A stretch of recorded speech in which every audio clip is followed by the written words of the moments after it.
Hello, good morning all. तो अब सब लोगों का प्रीलिम्स एग्जामिनेशन खत्म हो चुका है एंड होपफुली आप में से काफी लोग जो है वो 30th ऑफ अक्टूबर को होने वाले नायब तहसीलदार एग्जामिनेशन में अपीयर हो रहे होंगे। अभी भी काफी लोग जो हैं वो पुराना जो पेपर हमारा हुआ है, जो संडे को एचएस प्रीलिम्स एग्जामिनेशन हुआ है, उससे बाहर नहीं निकल पा रहे हैं। लेकिन एक चीज ध्यान रखिए, अब वो जो होना है वो हो चुका है, वो आपके कंट्रोल में नहीं है। हम लोग कोशिश करते हैं, this is basic human nature, जहां पे हम चाहते हैं कि हमारा आंसर जो है वो सही हो, कमीशन का आंसर गलत हो या बाकियों का आंसर गलत हो। लेकिन एक चीज ध्यान रखिए कि कुछ चीजें हमारे कंट्रोल में नहीं है। नो डाउट कमीशन के कुछ आंसर में चेंजेस जरूर होंगे। वो डेढ़ कर हफ्ते 2 हफ्ते के बाद जब वो कमीशन उसको अपडेटेड आंसर की के रूप में जो है वो रिलीज कर देगा, तो अब वो चीज जो है वो आप उसके बारे में सोचना बंद कर दो। जितने भी आपके नंबर बन रहे हैं, ज्यादा बन रहे हैं, कम बन रहे हैं, आप इसको क्वालिफाई कर पा रहे हो, नहीं क्वालिफाई कर पा रहे हो, या थोड़ा डाइसी हो कि शायद क्वालिफाई करोगे शायद नहीं करोगे, तो ये सारी चीजें जो है वो फ्यूचर में होंगी, एक ऐसी घटना के ऊपर जो आधारित है जो ऑलरेडी हो चुकी है। तो ध्यान रखिए, फ्यूचर को पास्ट जो है वो ज्यादा कंट्रोल नहीं कर सकता, जो होना है वो हो चुका है। लेकिन आज जो हम सोच रहे हैं, आज जो हम कर रहे हैं, ये कहीं ना कहीं आने वाला जो आउटकम है या जो फ्यूचर है उसमें एक डिसाइडिंग फैक्टर हो सकता है। तो सिर्फ हम प्रेजेंट को कंट्रोल कर सकते हैं, पास्ट को नहीं कर सकते हैं। तो पास्ट के बारे में परेशान होना, डिमोटिवेटेड होना, कि जैसे अभी किसी का एक मेरे को मैसेज भी आया था कि मैंने ओएमआर पे 12-15 क्वेश्चन जो वो गलत कर दिए। ठीक है, तो 12-15 क्वेश्चन अगर गलत किए तो इसका मतलब है कि फिर खुद के पाँव पे खुद कुल्हाड़ी मारी है। क्लियर। लेकिन अगेन, अब जो होना था वो हो चुका है, अब उसको हम वापस जाके चेंज नहीं कर सकते हैं।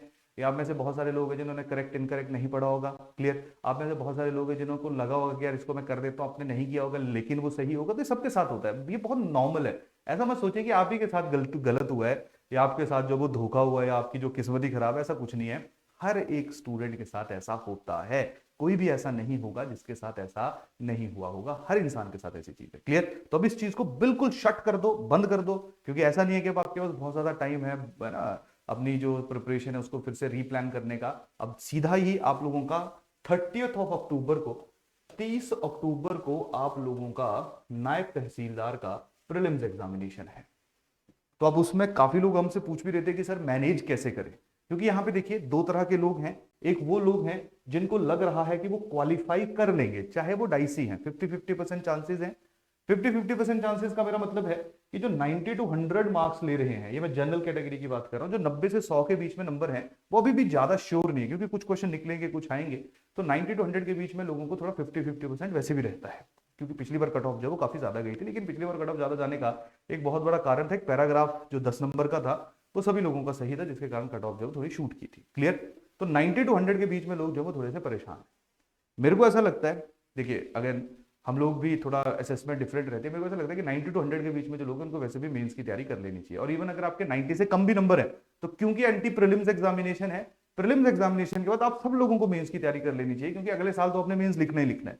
हम लोग हमेशा जो गलती करते हैं वो ये है कि जैसे अब प्रॉब्लम का सामना करना पड़ रहा है। अब क्या प्रॉब्लम है कि 30 तारीख को एंटी प्रीलिम्स होगा, और चांसेस हैं कि दिसंबर के फर्स्ट सेकंड वीक में जो वो हमारा एचएस मेंस एग्जामिनेशन हो जाएगा। तो एक डेढ़ महीने में, एक सवा एक महीने में अगर हमने मेंस की तैयारी नहीं की हुई है, अगर हमने आंसर राइटिंग नहीं की है, अगर हमें नहीं पता है कि आंसर कैसे लिखना है, हमें नहीं पता है कि आंसर को कैसे बेटर बनाना है, कैसे वैल्यू एडिशन करनी है, तो उन एक डेढ़ महीनों में जो है, ये हमारा ऑप्शनल खत्म नहीं है, तो उन एक डेढ़ महीनों में मैनेज करना जो वो काफी ज्यादा मुश्किल हो जाता है।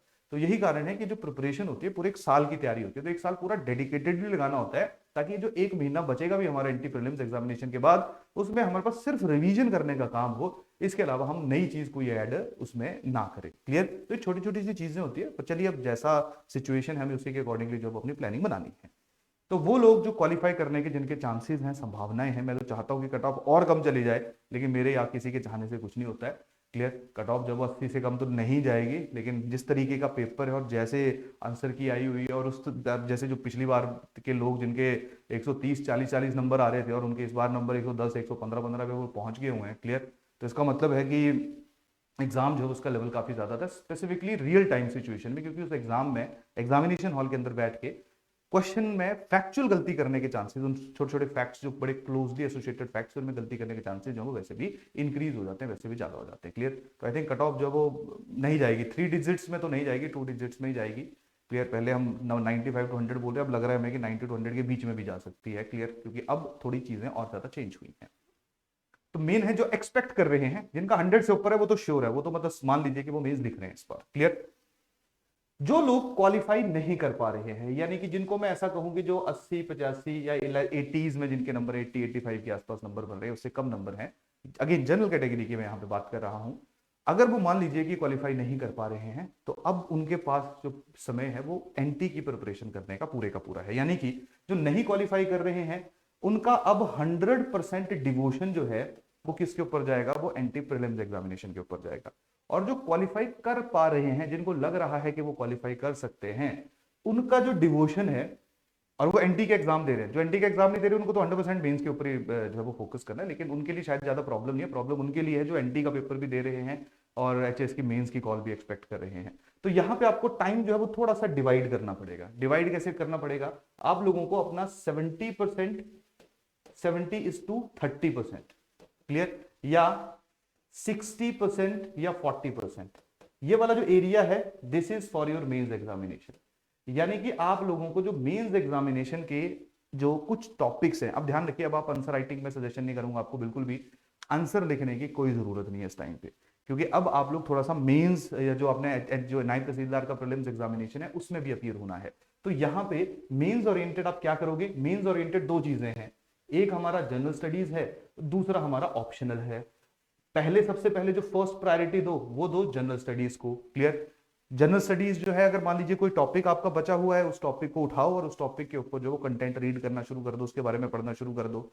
अगर जीएस आपका कंप्लीट है तो दूसरा फोकस करना शुरू कर दो ऑप्शनल के ऊपर, या आप दोनों को साथ में भी मैनेज कर सकते हो। आसान भाषा में, अभी टाइम है 14 से 15 घंटे मिनिमम लगाने का। अगर आप वर्किंग हो तो ऑब्वियस सी बात है, कॉलेज गोइंग हो तो ऑब्वियस सी बात है नहीं लगा सकते हो, क्लियर। तो थोड़ा सा आपकी प्लानिंग जो भी डिफरेंट बनेगी, लेकिन अगर आप सिर्फ प्रिपरेशन ही कर रहे हो तो 14 से 15 घंटे अगर आप लोग पढ़ रहे हो तो यहाँ पे जो है वो 4 से 5 घंटे जो है, 4 to 5 आवर्स जो है वो आप किसके ऊपर लगाओ, 4 से 5 घंटे जो है वो आप अपने मेंस एग्जामिनेशन में कंटेंट के ऊपर लगाओ। आंसर राइटिंग अभी भूल जाओ। जैसे ही आप लोगों का ये 30/10/2022 को एनटी का प्रीलिम्स एग्जामिनेशन खत्म हो जाएगा, साइड करके अगले दिन से ही जो आंसर राइटिंग है और जो वैल्यू एडिशन है, या जो टॉपिक्स बच गए होंगे, क्योंकि चांसेस रहते हैं कि सारे टॉपिक्स नहीं कंप्लीट हुए होंगे, उनके ऊपर आपने काम करना शुरू कर देना। और अब आपका जो ड्यूरेशन है, जो नंबर ऑफ आवर्स आपने डिवोट करने हैं, ध्यान रखिए, जिन्होंने पढ़ लिया हुआ, जो पिछली बार मेंस लिख के आए हुए हैं, जिन्होंने इंटरव्यू दिया हुआ है, उनके लिए ज्यादा टेंशन नहीं होगी। तो वो बस क्या करेंगे, वो अपने जीएस है या मान लीजिए ऑप्शनल में थोड़ा नंबर कम रहा है या ऑप्शनल चेंज किया हुआ है, तो उसके ऊपर जो है वो ज्यादा फोकस करेंगे। तो क्लियर, तो 3 4 4 से 5 घंटे आप इसके ऊपर लगाएंगे, और उसके साथ साथ जो है वो 9 से 10 घंटे जो है वो आप लोग इसके ऊपर लगाओ, जो हमारा नायब तहसीलदार का प्रीलिम्स एग्जामिनेशन है। अब ये सभी के लिए मेरी कॉमन सजेशन है, मैं आप लोगों को दो एरियाज ऐसे बताऊंगा जहां पे जो क्वालिफाई कर रहे हैं वो भी फोकस करेंगे, जो नहीं क्वालिफाई कर रहे हैं वो भी फोकस करेंगे, क्लियर। और जो नहीं क्वालिफाई कर रहे हैं उनके पास जो है वो थोड़े और सब्जेक्ट्स या और एरियाज के ऊपर भी वो अभी काम कर सकते हैं, लेकिन जो क्वालिफाई कर रहे हैं उनको 2-3 एरियाज के ऊपर तो मिनिमम काम करने की आवश्यकता है ही, क्योंकि रिवाइज करना हमारे लिए बहुत ज्यादा इंपॉर्टेंट होता है। हो सकता है कि उन चीजों को हम बाद में कहीं भूल ना जाए, क्लियर। तो देखिए, सबसे पहले तो हम, तो होपफुली धीरे धीरे थोड़ा सा समझ आ रहा होगा, तो अभी 10-12 दिन जो है वो आप नई चीजें मत पढ़िए, या जो आंसर राइटिंग वगैरह उसके ऊपर ज्यादा फोकस मत करिए। अभी आप लोग जो है वो, अगर एनटी का पेपर, क्योंकि देखिए अगर आप 90 to 100 के बीच में, तो हो सकता है पेपर क्लियर हो सकता है ना हो, तो कहीं ऐसा ना हो कि उसके चक्कर में एनटी कॉम्प्रोमाइज हो जाए, क्लियर।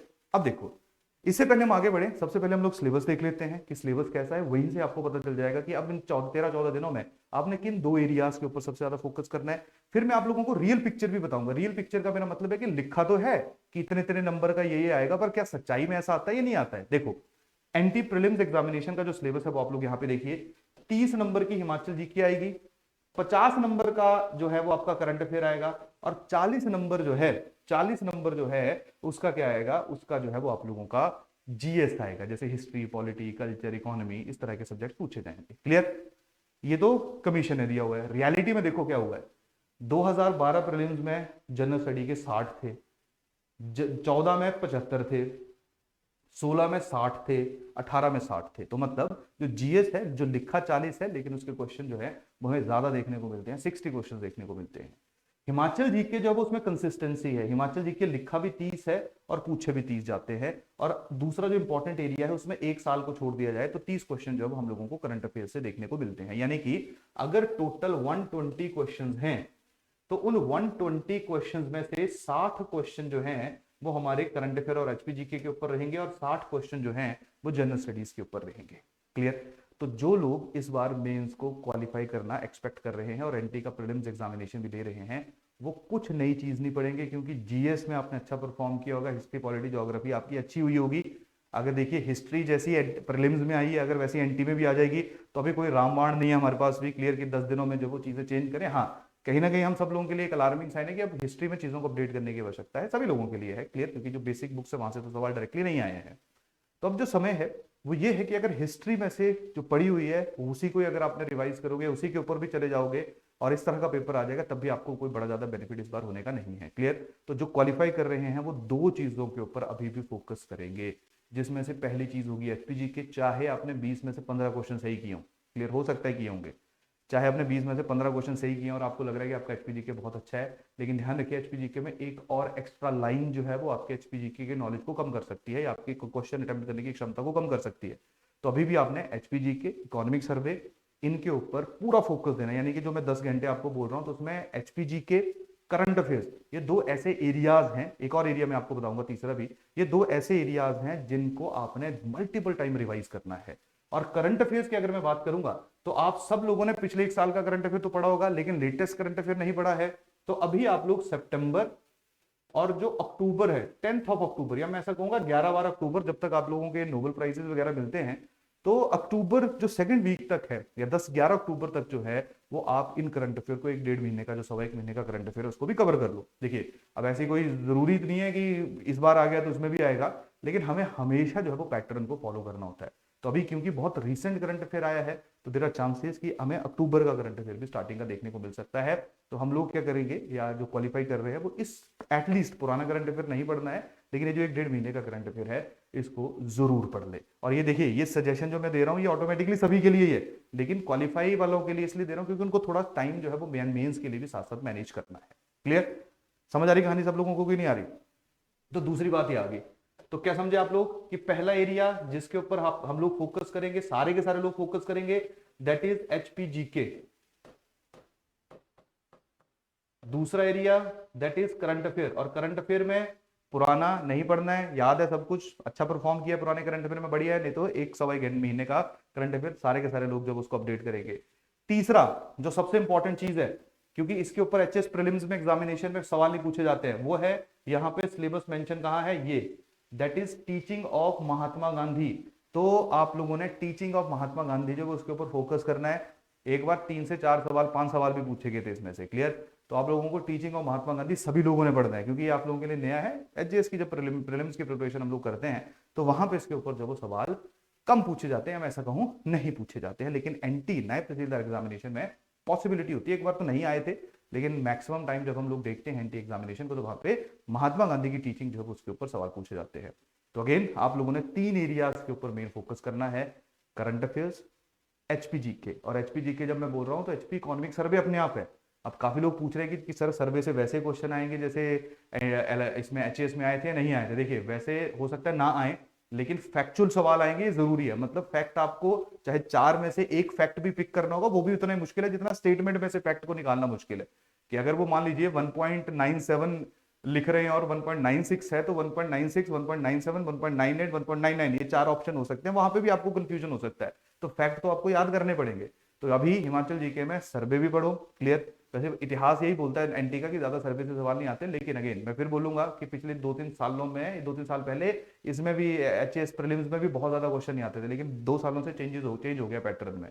तो अब आप लोग एचपीजीके को ज्यादा फोकस करोगे, और उसके साथ साथ होपफुली आपने ये रियलाइज किया होगा कि आपने क्या क्या गलतियां प्रीलिम्स एग्जामिनेशन में की हुई हैं, आप उनके ऊपर भी फोकस करोगे कि क्या गलती हुई है, कैसे आपने किसी एक फैक्ट को जाने दिया, कैसे आपने कॉन्शियसली किसी इंफॉर्मेशन को रीड नहीं किया, कहां पे आपने क्वेश्चन अटेम्प्ट करते हुए गलती की। तो जो आपका एक्सपीरियंस है, चाहे वो खराब ही एक्सपीरियंस क्यों ना हो, उस एक्सपीरियंस को भी आपने नायब तहसीलदार का जो प्रीलिम्स एग्जामिनेशन है उसमें अपने साथ लेके जाना है। और ध्यान रखना सेम गलतियां मत करना जो गलती आपने प्रीलिम्स एग्जामिनेशन में की है। आप में से बहुत सारे लोग पहली बार इस एग्जाम में अपीयर हो रहे थे, तो गलती होने की जो संभावना है या पॉसिबिलिटी है वो रहती है, क्लियर। क्योंकि हम लोग जैसे पिछले दिन सैटरडे को मैंने वीडियो बनाया था, मेरे को पता था कि क्या गलतियां होंगी, और आज हमें वही मैसेज आ रहा है कि सर हमसे वो गलती होगी। कोई बात नहीं, ठीक है। कभी कभी हम लोग एक्सपीरियंस से सीखते हैं, लेकिन जब हम लोग किसी चीज को खुद सीख रहे हैं तो सेम गलती अब हमने अगली बार नहीं करनी है, ठीक है। ध्यान रखिए, एक बार गलती कर दी है कोई बात नहीं, अगली बार ध्यान से जाना है आप लोगों ने। और ये ऑब्जर्व करो, होपफुली आपने ऑब्जर्व किया होगा कि कौन कौन से आपके वीक एरियाज हैं। तो जो एग्जाम क्वालिफाई कर रहे हैं वो अपने मेंस के कंटेंट को, जो आपका ऑप्शनल है उस पर थोड़ा थोड़ा काम को 2-2 3-3 4-4 घंटे जितना भी टाइम आपको मिल रहा है, थोड़ा कंटेंट डेवलप करना शुरू कर दो।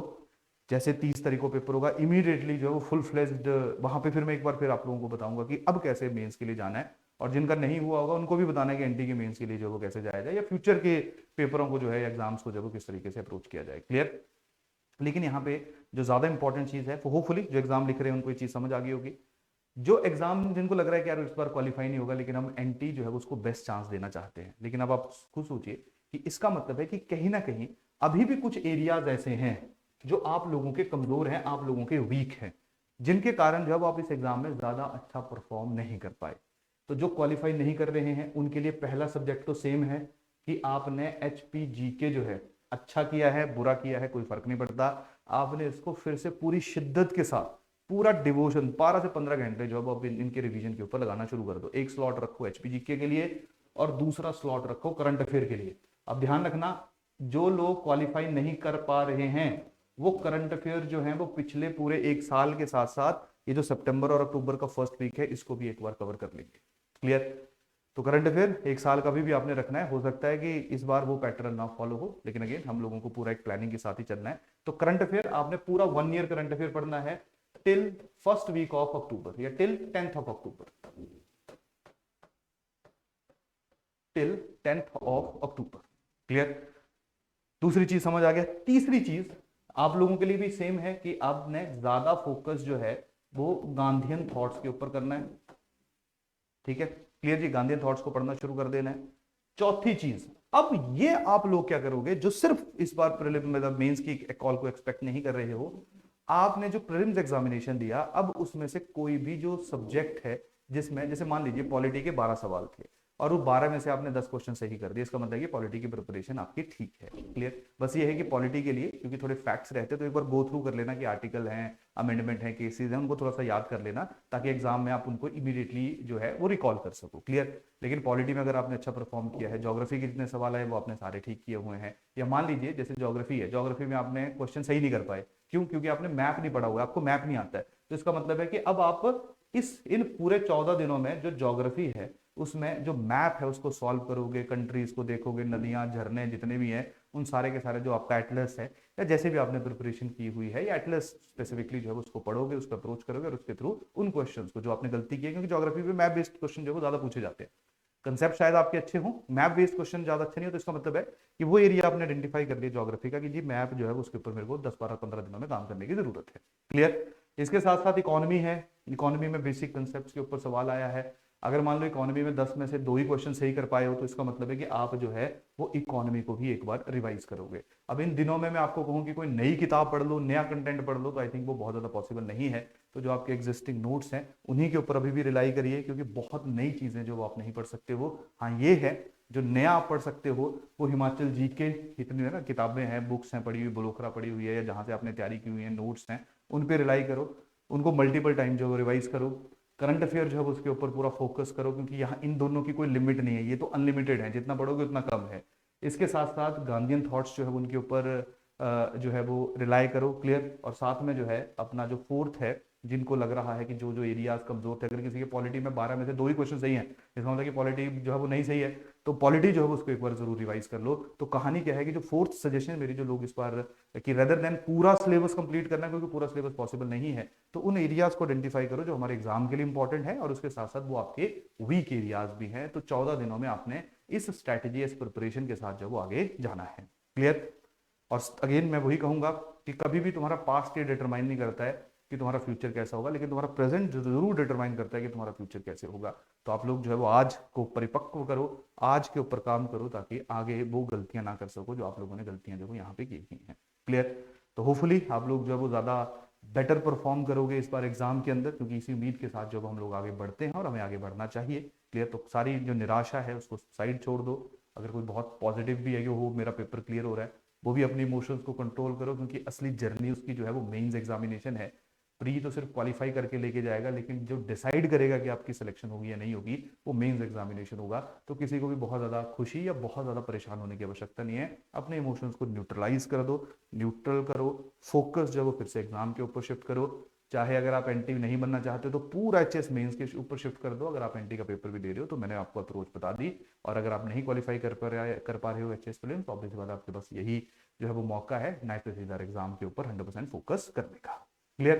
तो चलिए इसी के साथ आज के सेशन को मैं कर रहा हूँ खत्म। होपफुली आप अच्छा परफॉर्म करोगे। Best of luck. Thank you.